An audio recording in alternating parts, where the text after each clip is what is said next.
Sony just made a tough call that's great for the future of the PS5. In today's video, we're talking about how your PS5 is a PS2, how this PS5 exclusive team disbanded, and how a classic game is coming back. Snake, are you okay? Snake?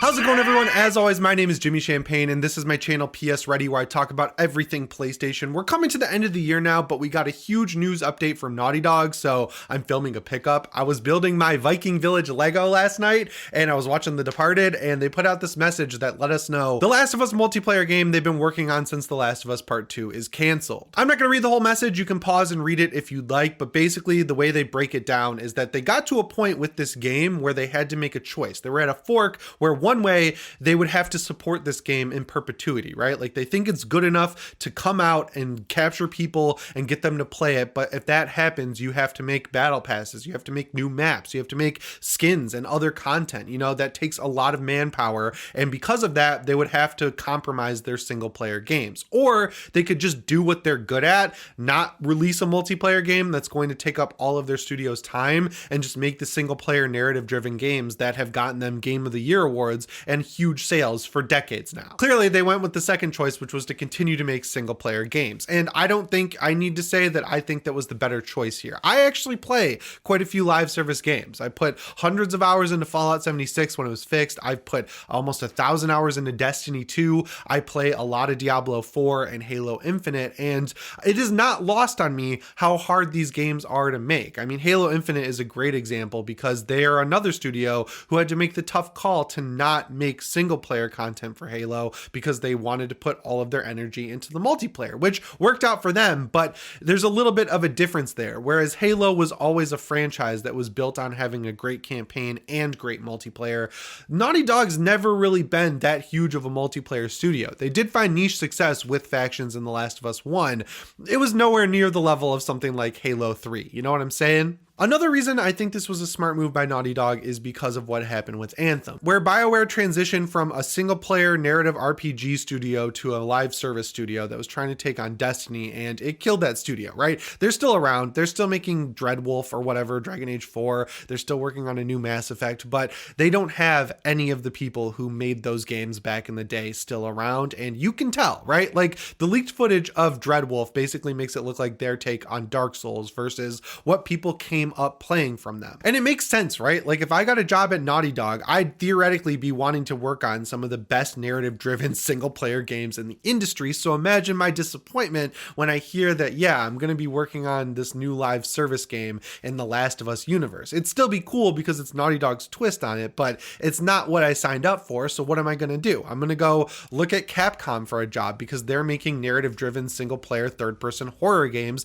in the Resident Evil series. So I think when they were faced with two choices, Naughty Dog made the right choice, making single player narrative driven games that are going to win awards and get people to buy PlayStation 5s. And I think this is a good sign for the future of PlayStation because it confirms all the rumors we've heard about them kind of moving away from the 10 live service games by 2030. And that's good because the big thing about live service games is that you only have time to play one of them during the week. So the idea of Sony having one live service that's successful, let alone 10, it's impossible, A, and B, the fallout from all the failures that would happen down that road would cause the closure of studios. And it seemed like they wanted their studios like Sucker Punch, Insomniac, Santa Monica Studio, like all their big names working on a live service game in addition to a single player game. And knowing the odds of those games succeeding being very, very low, I think it could have killed a lot of those studios, which would be very bad for the PlayStation brand. It sucks. Obviously, a lot of time and energy went into making this multiplayer game. It could become the multiplayer component for The Last of Us Part 3,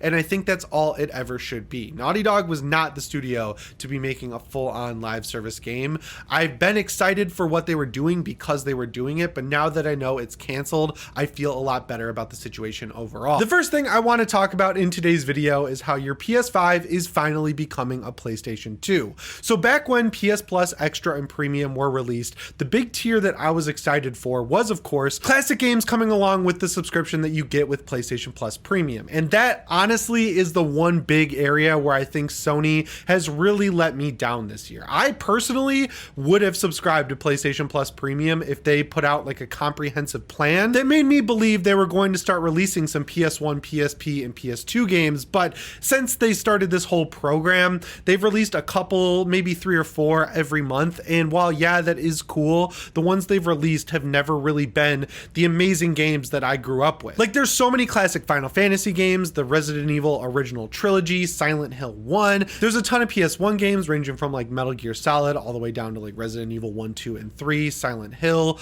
There's a bunch of Gran Turismo games, Ridge Racer games. The PS1 library has so many games they could release. PSP has banger after banger. You've got Resistance Retribution. You've got Metal Gear Solid Peace Walker, which, you know, the Master Collection is out now and doesn't feature that game, so that'd be a good one. Killzone Liberation, there's a Gran Turismo game there. Daxter, there's so many PSP games they could do. PS2 has even the biggest library of them all. The original Grand Theft Auto trilogy on PS2 would be great. Silent Hill 2, 3, and 4, Resident Evil Outbreak 1 and 2, Resident Evil 4, like the list goes on and on of games. And here we are getting stuff like, I don't know, Siphon Filter 1, which, like, not to disparage Siphon Filter, it's just not my first choice I would pick. That's like something I would do later on in the program's life cycle. The coolest thing about it though is that you do get to purchase games a la carte, and for the vast majority of them, if you had the game before, you'll be able to download it. I mentioned Killzone Liberation as one of my favorite PSP games. That is one that's actually been added, and it was so cool being able to just download that game from my account because I owned it digitally on my PSP and my Vita way back in the day. They have added a few PS2 games, to be fair, but they haven't added any new ones until now, and unfortunately the one that they're adding is Thrillville Off the Rails. I say unfortunately again because while that is a cool game I grew up with, I remember you used to be able to get at least a demo disc for it from cereal boxes. Like, you could save box tops and send them in and you could get a demo disc for Thrillville alongside your AOL CD. It's not the PS2 games I want to start seeing on my PlayStation 5 with my premium subscription if I were to have one. They should be starting out with crazy games like Metal Gear Solid 2, Metal Gear Solid 3, Shadow of the Colossus, Ico, God of War 1 and 2, God of War Chains of Olympus. Like, the library on PS2 is so insane that, like, to be putting out games like this to include in your most expensive subscription, which was raised in price this year, they got to do something, man. They got to start releasing these games at a quicker pace. I remember on even the PS Vita, when it got its software update that allowed it to download PS1 games, they were releasing them in massive batches, and on day one, you were able to play the original Resident Evil games. And now we're stuck with this subpar emulator that doesn't even emulate PS1 games well on the PS5, and PS2 games are just the same because it's emulating with the PS4 emulator and then emulating that through the PS5. It just doesn't make a whole lot of sense. Like, I am all here for this subscription service that will give me these classic games, just put in a little bit more work. And I know they feel like they don't have to because their biggest competition, Nintendo, puts in about 1% work. Like Nintendo Switch Online, I don't know how I forgot that. There were like just the actual ROMs that you could download from the internet. They were actually selling those in the past on the Wii U eShop and the 3DS eShop. So it's not like they have amazing competition, but their other competition, Xbox, has it so like you can just take an Xbox original disc and put it in the disk drive of your Xbox Series X and it will work. It'll download the game and you'll be able to play that original Xbox game that also works for a lot of 360 games as well. So I personally, I have a huge PS1 and PS2 collection. I would love to be able to put those discs in my PlayStation 5, but you know, hopefully with Thrillville Off the Rails getting added to the PS Plus subscription pool, that will become a reality sooner rather than later. Next up here, I want to talk about a story that kind of bummed me out when I read it, and I don't really know how much to read into it, but it did bum me out because it's involving one of the biggest PS5 exclusive games of this year, Final Fantasy 16. So at the Game Awards, 2 expansions for this game were announced. One was released during the Game Awards, and allegedly it's really cool. It's like a tower-based expansion that adds a full chapter to the story. It's like its own little side story you can do before you beat the game. It's basically endgame content, and for what it is, people seem to really enjoy it. There's also one coming next year that I heard is going to be a lot bigger and be an actual expansion on the game's story. So when you think about that, it's really weird to hear that the team that made Final Fantasy 16 has disbanded. I'm reading this article off Push Square, but it originally came from Weekly Famitsu, which is a Japanese magazine that focuses on video games. And this quote's coming from Naoki Yoshida, who's like a huge player in the Final Fantasy genre. He said the development team for FF16 has been disbanded except for the main DLC team, but at least we don't envision us creating a sequel or spin-off to FF16. I've accumulated a lot of knowledge from 16 rather than continuing with one title forever. I would like to use that knowledge and consider new challenges such as the next title. So the end of that line kind of gives me a little bit of hope that this team is going to stick together. And the reason I would want them to is because Other than Final Fantasy VII Remake, this is the one where I really enjoyed the combat. I didn't beat this game, the performance was just not there, and I wanted to wait for some patches, but it is a game I'd like to revisit, especially when the expansions come out. But yeah, the team is really good, and what I did play, I enjoyed quite a bit, especially the combat. It had a really cool Devil May Cry sort of feel to it. You could switch through different elements. I had unlocked 3 of them by the time I set it aside for some more patches, and using fire powers, using like the grapple, switching between everything. The controls were easy to learn but tough to master. It was a really cool game. And then when you got to the icon fights and just the sheer scale of the stuff you were doing in Final Fantasy 16, it really did serve its purpose as one of the first true next-gen showcases on the PlayStation 5. Even though it's not a true first-party title, it had that Sony heart to it that I was really excited to see on the PlayStation 5 from a next-gen exclusive title. I also just really liked a lot of the characters. A lot of that comes down to the voice actor for Clive being Ben Starr, and he's like such an affable, just really cool seeming guy. I listened to the episode of Friends Per Second, my friend Jake Baldino's podcast, and they interviewed him on it, and he just seemed like one of the coolest dudes, and I understood why they used the English cast as the basis for this game instead of,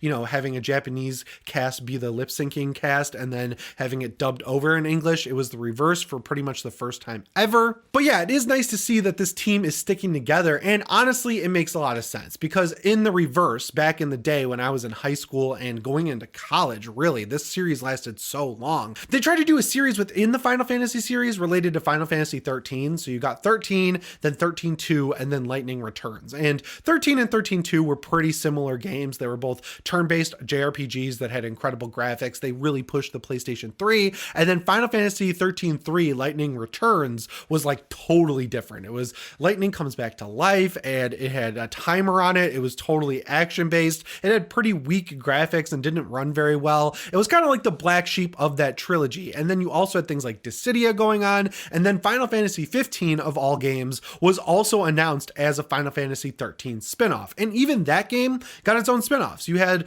the Nintendo Switch version, I think it was called like Final Fantasy 15 Mobile, and there was also like a sprite-based fighter that came out with it. And Final Fantasy 16 hasn't got any of that. It just got the PS5 release, and that's pretty much it. But yeah, I wasn't a huge fan of Final Fantasy 13 being my Final Fantasy for the entire time I was in high school. So to know that they're going to just move on to another title is cool. I hope they just keep the people around from Devil May Cry because the combat was awesome. I'm excited for Final Fantasy VII Rebirth early next year. I think that franchise is clearly carrying Final Fantasy right now just because it's a good mix of nostalgia and doing new things where you can get old fans to come back and experience something new, and people who have never played Final Fantasy VII before are also experiencing something new because they've never played it. Ultimately, it is a bummer though to hear that the team has disbanded. Hopefully those people make their way onto a new team working on Final Fantasy 17, and hopefully we don't have to wait till the PS6 comes out to get to play that one because the wait between Final Fantasy 15 and 16 was way too long. Third on my list here, one of my all-time favorite games ever, Rock Band, is coming back, and it's a lot cooler than I initially thought. So in Fortnite, this was kind of announced leading up to the Game Awards, but they have 2 or even 3 full games now. They have Rocket Racing, they have Lego Fortnite, and then they also have Fortnite Festival. And the one we're focusing on right now is Fortnite Festival because it's essentially Rock Band Unplugged, but stripped down a ton. If you don't remember Rock Band Unplugged, it was the PSP version of Rock Band, and honestly, it might be one of my top 10 PSP games ever, and it's definitely in my top 5 most played games ever. I play it on my Steam Deck emulated all the time now. You can download it and get all of the DLC tracks, which there were a ton of them, and the way it works is you have all of the instrument tracks lined up, right? It has like bass, guitar, drums, and vocals, and you use the triggers to go between the different tracks, but only certain chunks of each track are going to be highlighted at any given time. And when one's highlighted, you got to flip down to it, hit all the notes 100%, and then it'll give you like points and give you overdrive, I think, and then it'll tell you to go to a different instrument. So it was a really cool portable twist on the whole Rock Band formula, and it's stripped down on Fortnite Festival, but it is very similar where you have the track and, you know, left and right are the first 2 nodes, and then square and circle are the next 2 nodes. It really screws with me because in Rock Band Unplugged, the controls were left and up for the left nodes and then circle and triangle for the right nodes, which I think is better overall. I know I could just change the controls, but yeah, that's how it's set up. And obviously everyone's first question when this launched is, are we going to get new peripherals? Because if you didn't know, the peripherals from Rock Band 3 3 and 4 are super sought after because with Rock Band 3's original release, the one published by EA, if you have that on disc, you can actually pretty much pirate every single DLC song ever made for Rock Band 3, which, you know, if you're not someone swimming in cash, I don't condone it, but like Harmonix isn't going to see any of that money. They're owned by Epic Games now, right? Like it's not really going to hurt them if you download a few extra songs for your Rock Band 3 disc, especially if you have that original one that came with all of the peripherals and everything like that.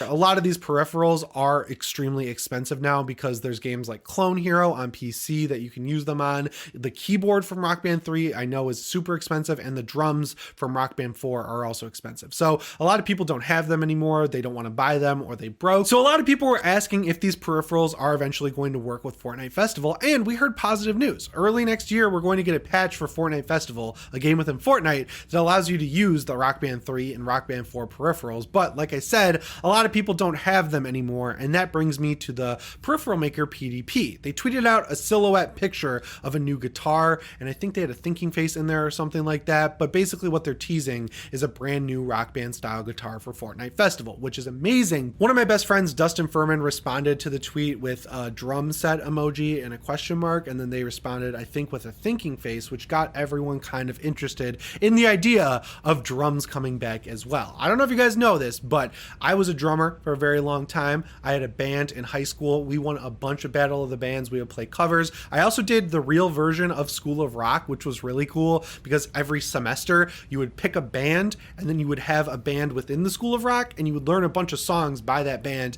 And then at the end of the semester, you would get to play a show. And yeah, I did drums in that. I had a ton of fun doing it. And Rock Band, when my friends and I would play it, I would always play drums. So if they do produce a full set of Rock Band instruments that go with Fortnite Festival, I would be super excited, and I'd probably be there day one to buy it, because when Rock Band 4 came out, the year I graduated college, I think it was 2016, I bought the PlayStation version with the guitar and I still have it. I also have my Xbox 360 drums. I am a huge fan of Rock Band and this style of game. And that brings us to my last story in this video, and it's about Spider-Man 2, and unfortunately we got to talk about another delay. So we talked about in my last video how Insomniac Games suffered a huge hack where people got a bunch of data from them and now they're holding it ransom, saying that if they don't give these hackers 50 Bitcoin, they're going to release it online, but they're also selling it to the highest bidder. So we're going to learn a lot of stuff about what Insomniac has going on. And now we have even more disappointing news from Insomniac Games, because they've announced that the next big patch for Spider-Man 2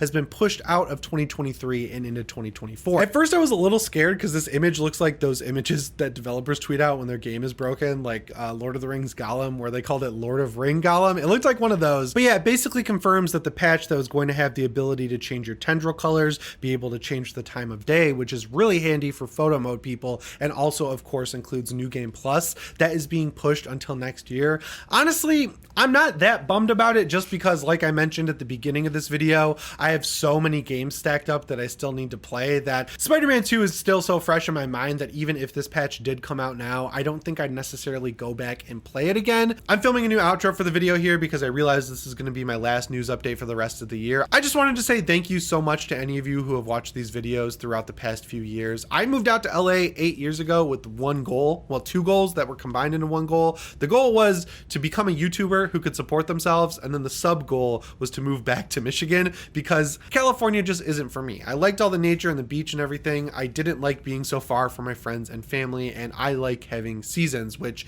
you get a lot of them here in Michigan. Sometimes you get them over the course of a week during the middle of the summer, and it's kind of crazy. Long story short, because you watch these videos, I was able to achieve that goal, and I really appreciate your support. I've got some great videos lined up for the rest of the year, and I've got some really big ideas going into 2024. So if you're new here and for some reason you're not subscribed and you're watching the end of the video, that's got to be like one person, maybe, probably 0 people, right? Anyway, get subscribed, follow me on Twitter and Instagram, and spend some time playing video games because it's the best escape in the entire world. Anyway, guys, that's all I've got for you today. As always, my name is Jimmy Champagne. I'll see you in the next one. Thanks for watching, and shape on. Oh, and Merry Christmas, Happy New Year, happy whatever you celebrate.